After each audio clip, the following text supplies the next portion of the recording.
What's going on, everybody? Welcome back to the channel. White Hell Days. I haven't made a video in a while, so I've been wanting to get this one out, but I've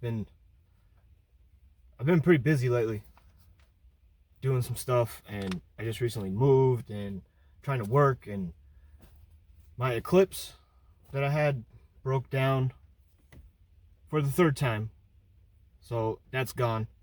I mean, it's not gone, but I got a new car. It's a used car, but something more reliable. So if you could tell, I don't have a hatch anymore. I got a 4-door, so maybe I can do Uber driving people around. Big thanks to Drewski's Garage. He's gone above and beyond as a person, as a friend, as a brother, someone I've known for over 20 years. Without him, I wouldn't be sitting in this car right now. My car would still be broken down in front of my house. So shout out to him.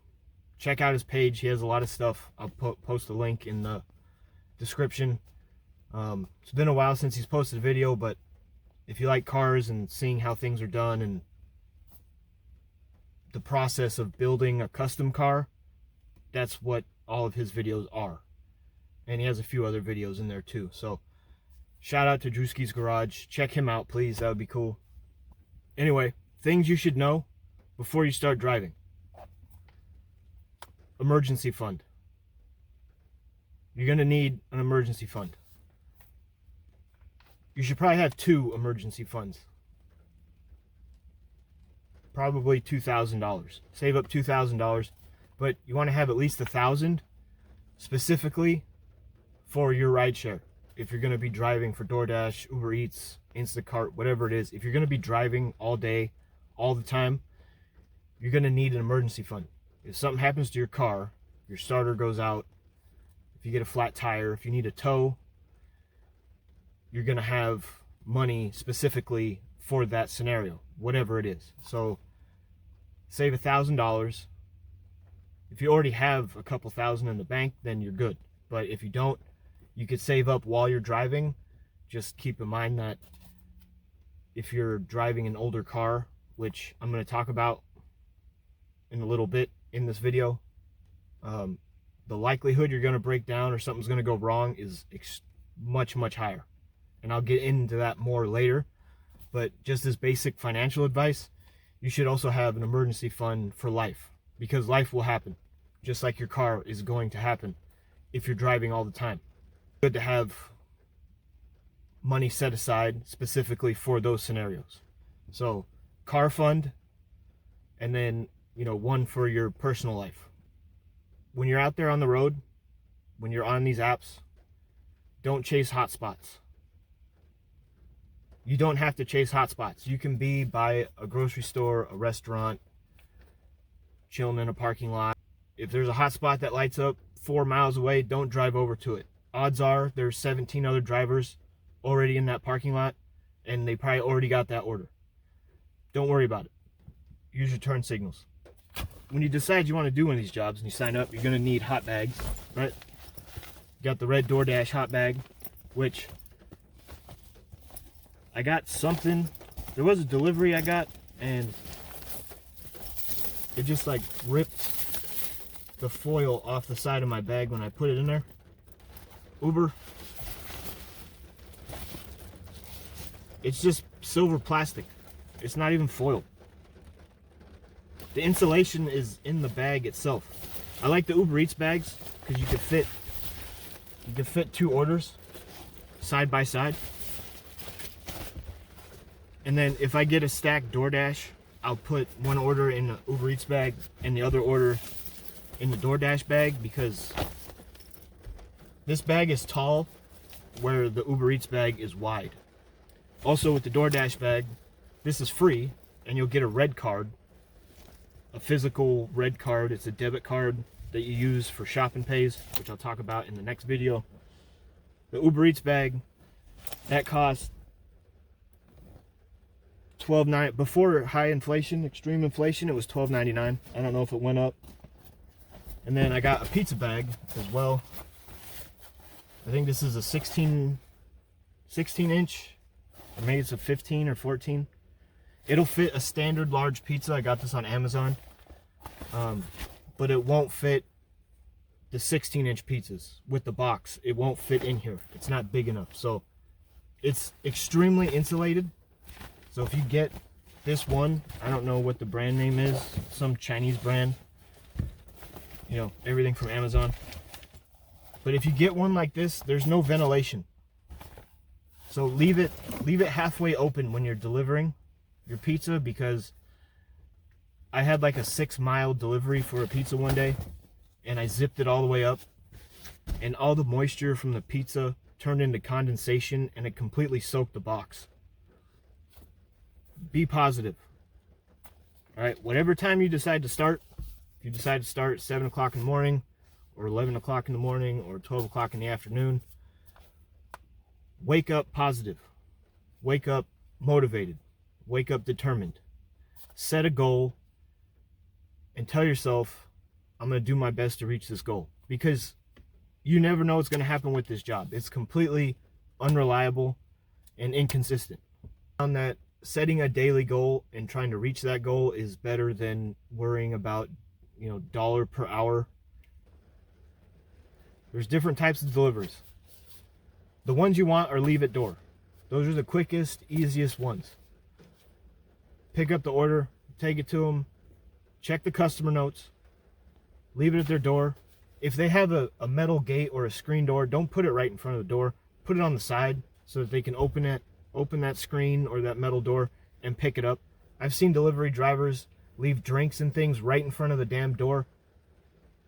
What are you doing? Don't do that. Don't be an idiot. All right? Don't be a condescending idiot. Like, oh, you ordered something, I delivered it. No. Put it where they can get it. Don't be a dickhead. All right? The most annoying ones on Uber are meet anywhere. Meet outside, meet at curb, meet at door. Those are the most annoying ones on Uber for me in my area, because most of the time the customers aren't around and they don't answer their phone, they don't respond to text messages. So then I wait 3 or 4 minutes, I don't hear anything back, I leave it at their door, send them a message, I take a picture on my phone for me in case something happens, and then I leave. That's what I do. The other annoying one is PIN number required. And just to go back for a second, most customers don't, like a handful of customers have actually met me at the curb or the door or wherever it says. Most of the time they turn into ghosts and they're not there anymore. So the other annoying one is PIN number required. It's the last 4 digits of their phone number. Most of the time they know what it is. Most of the time they don't know what it is. So you gotta ask them, and then they're like, oh, what's that? And then you gotta tell them, and they're like, oh, it's this. Let me check the app, blah, blah, blah. Sometimes people are ordering stuff for someone else, and then you have to call them, and it can be a headache. It can be really annoying. So PIN number required is annoying most of the time. The other annoying one on DoorDash is contactless delivery, call customer to arrange drop-off. I don't know if that's some type of fraud thing that DoorDash is doing to make sure bots aren't doing something. Because I've talked to a customer and they said, oh, we have leave at door selected. And like one day I had 9 contactless deliveries, call customer to arrange drop-offs in a row. That wastes so much time, because it's the same thing that I was just saying about Uber. The customers don't answer the phone. They're not around. They're not waiting. They're not expecting a call. So when you show up and you call them and they don't answer, then you have to you have to put the stuff by the door, take a picture, and then leave a description of where you left it. Then you can complete delivery. If you get that one,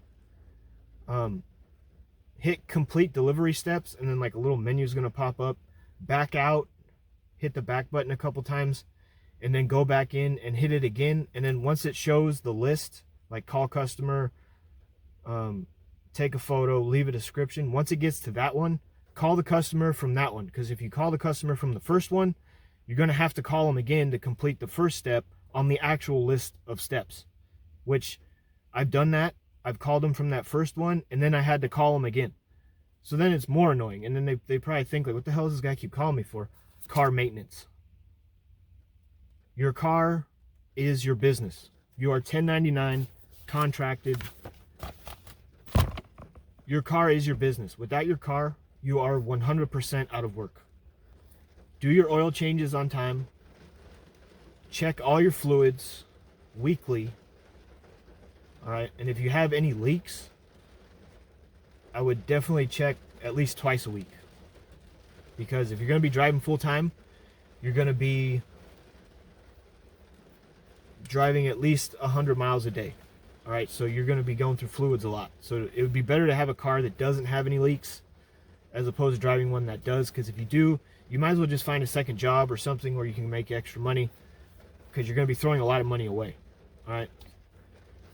I would recommend, if you're driving an older car, like from like 20 plus years old, from the 90s or early 2000s, and you don't know if anything's ever been replaced on it, I would definitely replace your starter first.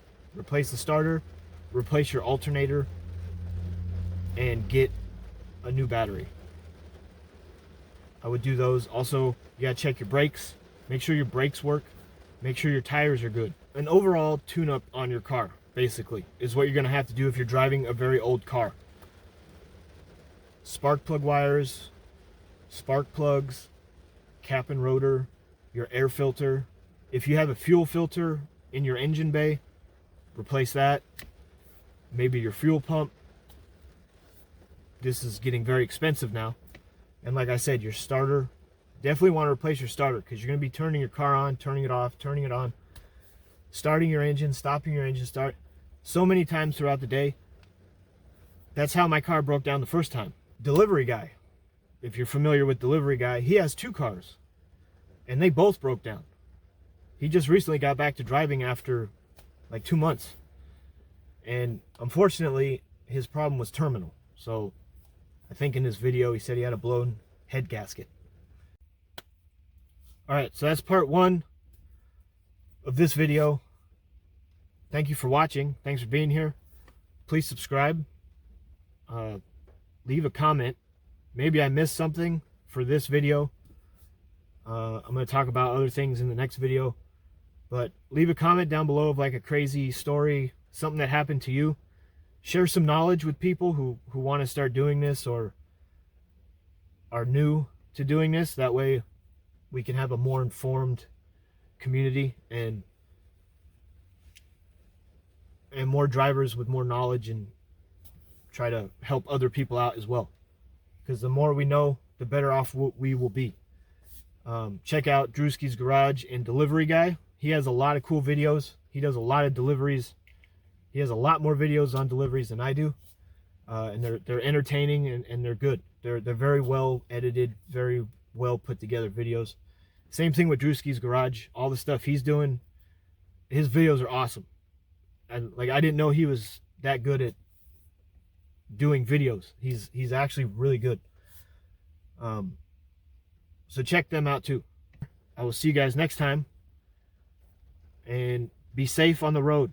Use your turn signals. Have a great one. Thanks for being here. Have a good day.